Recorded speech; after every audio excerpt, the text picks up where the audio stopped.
एक बार की बात है, एक गांव में एक गरीब आदमी रहता था। वो अपने घर के आसपास ही मजदूरी करता था। उसका एक लड़का था। उनके परिवार की आर्थिक हालत अच्छी नहीं थी। इस बात से लड़का परेशान रहता था। उसके स्कूल की फीस भी जमा नहीं हो पा रही थी। तो लड़के ने सोचा कि कुछ किया जाए जिससे परिवार के हालात अच्छे हो सके। लड़के के मन में एक विचार आया कि रोज़मर्रा की कुछ ज़रूरी चीज़ों को वह आसपास के गांव में घर घर जाकर बेचेगा। वह लड़का स्कूल से आने के बाद रोज़ घर घर जाकर सामान बेचता, जिससे वह अपने स्कूल की फीस जमा करता और जो पैसे बचते उनसे वह अपने परिवार की ज़रूरतों को पूरा करता। एक दिन वह लड़का किसी गांव में सामान बेचने गया। गर्मी के दिन थे, उसे भूख भी लगी थी। लड़के ने सोचा कि अब की बार अगर कोई सामान खरीदेगा तो उससे मैं पैसे की जगह खाने के लिए कुछ रोटी मांग लूँगा। एक घर के दरवाजे पर गया। उस घर में से एक लड़की निकल कर आई। लड़की ने सोचा कोई परेशान है, वह कुछ मांगने के लिए आया है। लड़की समझ गई कि इसे भूख भी लगी है। लड़की घर के अंदर गई और रसोई में से 2 रोटी लाकर लड़के को दे दी।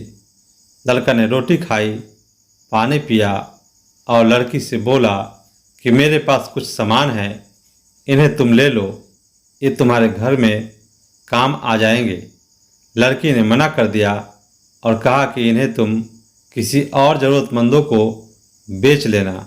लड़का को उस लड़की की बात बहुत अच्छी लगी और वह लड़की को धन्यवाद बोलकर आगे चला गया। समय बीतता गया और लड़का पढ़ने में काफ़ी होशियार था।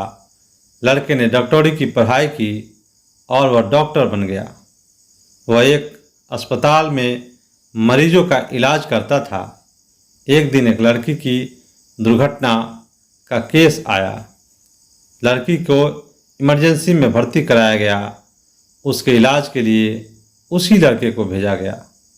लड़के ने लड़की को देखा तो वह समझ गया कि यह वही लड़की है जिसने मुझे रोटी खिलाई थी। लड़की की हालत काफ़ी नाजुक थी।